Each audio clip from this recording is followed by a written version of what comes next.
ಆತ್ಮೀಯ ಸ್ಪರ್ಧಾರ್ಥಿಗಳಿಗೆ PSI ಗುರು ಚಾನೆಲ್ಗೆ ಸ್ವಾಗತ. ಇಂದು ನಾವು ಆಗಸ್ಟ್ ತಿಂಗಳ 15 ಮತ್ತು 16ರ ಪ್ರಚಲಿತ ವಿದ್ಯಮಾನಗಳ ಬಗ್ಗೆ ನೋಡೋಣ. ಪ್ರಶ್ನೆ 1. ಇತ್ತೀಚೆಗೆ ಸುದ್ದಿಯಲ್ಲಿದ್ದ ಸೇಂಟ್ ಮಾರ್ಟಿನ್ ದ್ವೀಪ ಯಾವ ರಾಷ್ಟ್ರಕ್ಕೆ ಸೇರಿದೆ? ಆಯ್ಕೆ 1 ಭೂತಾನ್, 2 ಭಾರತ್, 3 ಬಾಂಗ್ಲಾದೇಶ್, 4 ಚೀನಾ. ಇದಕ್ಕೆ ಸರಿಯಾದ ಉತ್ತರ ಆಯ್ಕೆ 3 ಬಾಂಗ್ಲಾದೇಶ್.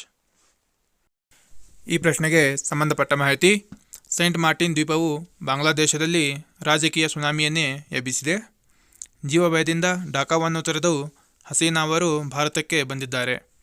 ಹಸೀನಾ ಅವರು ಬಾಂಗ್ಲಾದೇಶದ ಅರಾಜಕತೆ, ಅಶಾಂತಿಗೆ ಅಮೆರಿಕ ಕಾರಣ ಎಂದು ನೇರವಾಗಿ ಬೊಟ್ಟು ಮಾಡಿ ಹೇಳಿದ್ದಾರೆ. 1990ರಲ್ಲಿ ಬ್ರಿಟಿಷ್ ಅಧಿಕಾರಿಗಳು ಅವಿಭಜಿತ ಭಾರತದ ಭೂ ಸಮೀಕ್ಷೆ ಕೈಗೊಂಡಾಗ ಸೇಂಟ್ ಮಾರ್ಟಿನ್ ದ್ವೀಪವನ್ನು ಬ್ರಿಟಿಷ್ ಭಾರತ ಭಾಗವೆಂದು ಘೋಷಿಸಿದ್ದರು. ಹಾಗೂ 1947ರಲ್ಲಿ ದೇಶ ವಿಭಜನೆಯಾಗುವವರೆಗೂ ಈ ದ್ವೀಪ ಭಾರತದ ಭಾಗವಾಗಿತ್ತು. 1947ರಲ್ಲಿ ಭಾರತ ವಿಭಜನೆಯಾದ ನಂತರ ಈ ದ್ವೀಪವನ್ನು ಪೂರ್ವ ಪಾಕಿಸ್ತಾನಕ್ಕೆ ಬಿಟ್ಟುಕೊಡಲಾಯಿತು. ಈ ಸೇಂಟ್ ಮಾರ್ಟಿನ್ ದ್ವೀಪ ಬಾಂಗ್ಲಾ ಮತ್ತು ಮ್ಯಾನ್ಮಾರ್ ನಡುವಿನ ಗಡಿಯಾಗಿರುವುದರಿಂದ ಉಭಯ ರಾಷ್ಟ್ರಗಳು ಈ ದ್ವೀಪದ ಮೇಲೆ ಹಕ್ಕು ಸ್ಥಾಪಿಸಲು ಜಗಳ ತೆಗೆಯುತ್ತಲೇ ಬಂದಿವೆ. 1974ರಲ್ಲಿ ಮ್ಯಾನ್ಮಾರ್ ಮೊದಲಿಗೆ ಸೇಂಟ್ ಮಾರ್ಟಿನ್ ದ್ವೀಪ ಬಾಂಗ್ಲಾದೇಶದ ಭಾಗ ಎಂದು ಒಪ್ಪಿಕೊಂಡಾಗ ಈ ಜಗಳ ತಿಳುವಾಯಿತು. ಮುಂದಿನ ಪ್ರಶ್ನೆ. ನೀಲಕುರಂಜಿಯು ಎಷ್ಟು ವರ್ಷಕ್ಕೆ ಒಂದು ಬಾರಿ ಹೂ ಬಿಡುತ್ತದೆ? ಆಯ್ಕೆ 1 5 ವರ್ಷ, ಆಯ್ಕೆ 2 10 ವರ್ಷ, ಆಯ್ಕೆ 3 12 ವರ್ಷ, ಆಯ್ಕೆ 4 7 ವರ್ಷ. ಇದಕ್ಕೆ ಸರಿಯಾದ ಉತ್ತರ ಆಯ್ಕೆ 3 12 ವರ್ಷ. ಈ ಪ್ರಶ್ನೆಗೆ ಸಂಬಂಧಪಟ್ಟ ಮಾಹಿತಿ. ನೀಲಕುರಂಜಿ 3 ಮೀಟರ್ ಎತ್ತರಕ್ಕೆ ಬೆಳೆಯುತ್ತದೆ. ಇದು ವಿಶೇಷವಾಗಿ ಎತ್ತರದ ಶೋಲಾ ಹುಲ್ಲುಗಾವಲು ಪರಿಸರ ವ್ಯವಸ್ಥೆಯಲ್ಲಿ ಕಂಡುಬರುತ್ತದೆ. ವಿಶೇಷವಾಗಿ ಭಾರತದ ಪಶ್ಚಿಮ ಘಟ್ಟಗಳಲ್ಲಿ ಈ ನೀಲಕುರಂಜಿಯು ಕಂಡುಬರುತ್ತದೆ. ಅದರ ಹೂ ಬಿಡುವ ಸಮಯದಲ್ಲಿ ಭೂದೃಶ್ಯವನ್ನು ಬೇರಗೊಳಿಸುವ ನೆರಳೆ ನೀಲಿ ವಿಸ್ತಾರವಾಗಿ ಮಾರ್ಪಡಿಸುತ್ತದೆ. ಆತ್ಮೀಯ ಸ್ಪರ್ಧಾರ್ಥಿಗಳೇ, ಮುಂದಿನ ಪ್ರಶ್ನೆ. ಇತ್ತೀಚೆಗೆ ಪರೀಕ್ಷಾರ್ಥವನ್ನು ನಡೆಸಿದ ಗೌರವ ಎಂಬುದು ಒಂದು.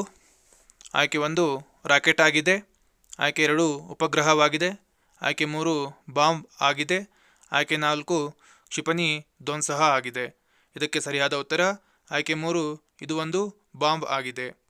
ಆತ್ಮೀಯ ಸ್ಪರ್ಧಾರ್ಥಿಗಳೇ, ಈ ಮಾಹಿತಿಯಲ್ಲಿಯೂ ಕೂಡ ಹಲವಾರು ಪ್ರಶ್ನೆಗಳು, ಆ ಪ್ರಶ್ನೆಗಳಿಗೆ ಉತ್ತರಗಳು ಲಭ್ಯವಿರುತ್ತವೆ. ಆದ್ದರಿಂದ ಗಮನವಿಟ್ಟು ಕೇಳಿ ಹಾಗೂ ಈ ಮಾಹಿತಿಯಲ್ಲಿ ಬರುವಂಥ ಪ್ರಶ್ನೆಗಳನ್ನು ನೋಟ್ ಮಾಡಿಕೊಳ್ಳಬೇಕು. ಈ ಗೌರವ ಬಾಂಬ್ಗೆ ಸಂಬಂಧಪಟ್ಟ ಮಾಹಿತಿ. ರಕ್ಷಣಾ ಸಂಶೋಧನೆ ಮತ್ತು ಅಭಿವೃದ್ಧಿ ಸಂಸ್ಥೆ ಭಾರತೀಯ ವಾಯುಪಡೆಯ ಫೈಟರ್ ಜೆಟ್ನಿಂದ long range glide bomb Gaurav ಮೊದಲ ಹಾರಾಟ ಪರೀಕ್ಷೆಯನ್ನು ನಡೆಸಿತು. ಗೌರವ ಎಂಬ ಬಾಂಬ್ ಗಾಳಿಯಲ್ಲಿ ಉಡಾಯಿಸುವ 1000 kg ವರ್ಗದ ಗ್ಲೈಡ್ ಬಾಂಬ್ ಆಗಿದೆ. ಇದು ದೂರದ ಗುರಿಯನ್ನು ಹೊಡೆಯುವ ಸಾಮರ್ಥ್ಯವನ್ನು ಹೊಂದಿದೆ. ಇದನ್ನು ಹೈದರಾಬಾದ್ನ ಸಂಶೋಧನಾ ಕೇಂದ್ರ ಇಮಾರತ್ನಿಂದ ಸ್ಥಳೀಯವಾಗಿ ವಿನ್ಯಾಸಗೊಳಿಸಲಾಗಿದೆ. ಮುಂದಿನ ಪ್ರಶ್ನೆ. IISR ಮನುಶ್ರೀ ಮತ್ತು IISR ಕಾವೇರಿ ಇವು ಯಾವುದರ ತಳಿಯಾಗಿದೆ? ಇದು ತುಂಬ ಮುಖ್ಯವಾದ ಪ್ರಶ್ನೆ. ಆಯ್ಕೆ 1 ಮಾವು, 2 ಏಲಕ್ಕಿ, 3 ಅಡಿಕೆ, 4 ಕಾಫಿ. ಇದಕ್ಕೆ ಸರಿಯಾದ ಉತ್ತರ ಆಯ್ಕೆ 2 ಏಲಕ್ಕಿ.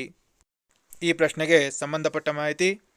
ಮಡಿಕೇರಿಯ ಅಪ್ಪಂಗಳ ಗ್ರಾಮದಲ್ಲಿರುವ ಭಾರತೀಯ ಕೃಷಿ ಅನುಸಂಶೋಧನಾ ಪರಿಷತ್ನ ಸಾಂಬಾರ್ ಬೆಳೆಗಳ ಸಂಶೋಧನಾ ಸಂಸ್ಥೆಯ ಪ್ರಾದೇಶಿಕ ಕೇಂದ್ರವು ಅಭಿವೃದ್ಧಿಪಡಿಸಿರುವ ಬರ ಸಹಿಷ್ಣುತೆಯ ವಿಶಿಷ್ಟ ಲಕ್ಷಣಗಳನ್ನು ಒಳಗೊಂಡ 2 ತಳಿಯ ಏಲಕ್ಕಿಯನ್ನು ಪ್ರಧಾನಿ ನರೇಂದ್ರ ಮೋದಿ ಅವರು ನವದೆಹಲಿಯಲ್ಲಿ ಬಿಡುಗಡೆ ಮಾಡಿದರು.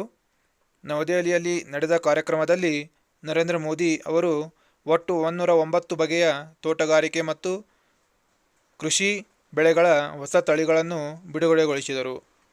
ಮುಂದಿನ ಪ್ರಶ್ನೆ. ಮಿತ್ರ ಶಕ್ತಿ ಸಾಮರಸ್ಯ ಯಾವ ದೇಶಗಳ ಮಧ್ಯದಲ್ಲಿ ನಡೆಯುತ್ತದೆ? ಆಯ್ಕೆ 1 ಭಾರತ ಮತ್ತು ಶ್ರೀಲಂಕಾ, 2 ಭಾರತ ಮತ್ತು ಭೂತಾನ್, 3 ಭಾರತ ಮತ್ತು ಬಾಂಗ್ಲಾದೇಶ್, 4 ಭಾರತ ಮತ್ತು ಮಂಗೋಲಿಯಾ. ಇದಕ್ಕೆ ಸರಿಯಾದ ಉತ್ತರ ಆಯ್ಕೆ 1 ಭಾರತ ಮತ್ತು ಶ್ರೀಲಂಕಾ. ಈ ಪ್ರಶ್ನೆಗೆ ಸಂಬಂಧಪಟ್ಟ ಮಾಹಿತಿ. ಈ ಮಿತ್ರಶಕ್ತಿ ಸಮರಾಭ್ಯಾಸವು ಶ್ರೀಲಂಕಾದ ಓಯಾದಲ್ಲಿ ನಡೆಯುತ್ತಿದೆ. ಇದು ಭಾರತ ಮತ್ತು ಶ್ರೀಲಂಕಾದ ಮಿಲಿಟರಿಗಳ ಮಧ್ಯ ನಡೆಯುವ ಜಂಟಿ ವ್ಯಾಯಾಮವಾಗಿದೆ. ಪ್ರಸ್ತುತವಾಗಿ ನಡೆಯುತ್ತಿರುವ ವ್ಯಾಯಾಮವು 10ನೇ ಆವೃತ್ತಿಯ ವ್ಯಾಯಾಮವಾಗಿದೆ. ಇದು 2012ರಿಂದ ಭಾರತ ಮತ್ತು ಶ್ರೀಲಂಕಾದಲ್ಲಿ ಪರ್ಯಾಯವಾಗಿ ನಡೆಯುತ್ತಿದೆ. 2023ರಲ್ಲಿ 9ನೇ ಆವೃತ್ತಿಯು ಮಹಾರಾಷ್ಟ್ರದ ಪುಣೆಯಲ್ಲಿ ಜರುಗಿತ್ತು. ಮುಂದಿನ ಪ್ರಶ್ನೆ, ಈಗಾಗಲೇ ಪ್ಯಾರಿಸ್ ಒಲಿಂಪಿಕ್ 2024 ಮುಕ್ತಾಯಗೊಂಡು 2028ರ ಒಲಿಂಪಿಕ್ಸ್ ಪ್ರಾರಂಭವಾಗುತ್ತಿದೆ. ಅದರ ಮೇಲೆ ಕೇಳುವಂಥ ಪ್ರಶ್ನೆ, 2028ರ ಒಲಿಂಪಿಕ್ಸ್ ಯಾವ ದೇಶ ಆಯೋಜಿಸುತ್ತಿದೆ? ಆಯ್ಕೆ 1 ಭಾರತ, 2 ಅಮೆರಿಕ, 3 ಫ್ರಾನ್ಸ್, 4 ಕೆನಡಾ. ಇದಕ್ಕೆ ಸರಿಯಾದ ಉತ್ತರ ಆಯ್ಕೆ 2 ಅಮೆರಿಕ.